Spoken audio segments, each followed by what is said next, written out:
To Okay. Jamal's point, Yeah. that energy thing is important too. Like to piggyback on what you were saying, Terry, that Jamal presented it as an energy that is a lot more complex than just labels, right? Yeah. And Nicholas, I know you're over there patting your foot.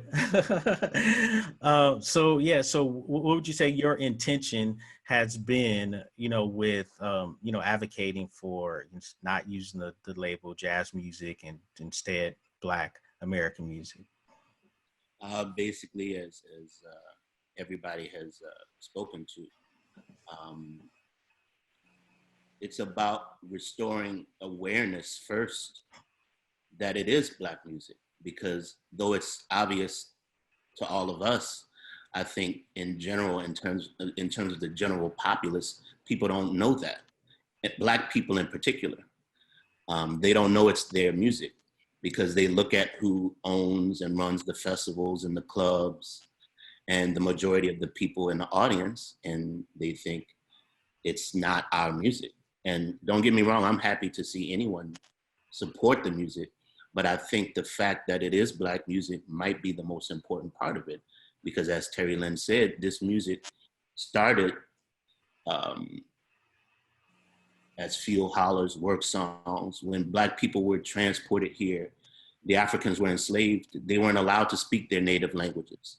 So they developed a new language and a new way of speaking to each other and just connecting to the ties that were broken during the enslavement period. That was their way of reconnecting to Africa. So Right. to me, genre is not even a Black aesthetic. It's more of a Western European type of aesthetic. Black people think more tribally. So really it's about where you're from, it's about geographic location and who you've come through. What master drummers have you trained under? What lineages have you come forth through, and where are you?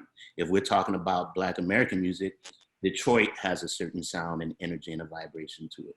Musicians in St. Louis have a certain vibe. The West Coast musicians have a certain thing.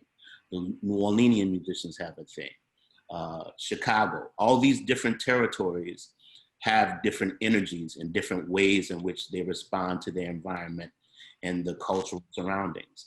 It even goes as far as like weather, how that affects the temperament in terms of how musicians play. The tempos in New York and the vibe and the energy tended to be faster and more frenetic than say in the South.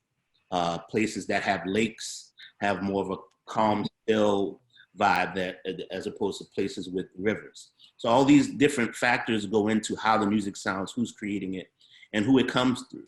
So really, when we look at oppression, one of the first things we have to analyze is language, how we oppress in terms of language, in terms of our thought, how we oppress. These are the real hard issues.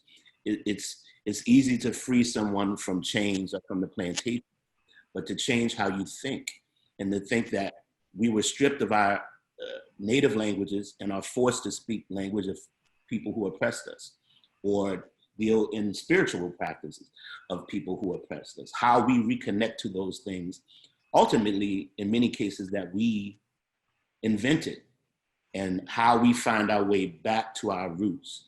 And music has always been a big part of that, how Black people, how Africans reconnect to the truth and the totality of who they are as a people.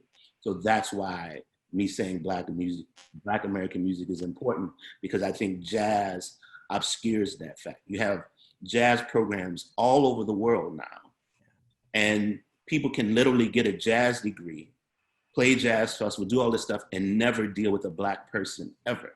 Never deal with the oppression and the things these artists had to go through to give us this music. And I find that to be highly problematic.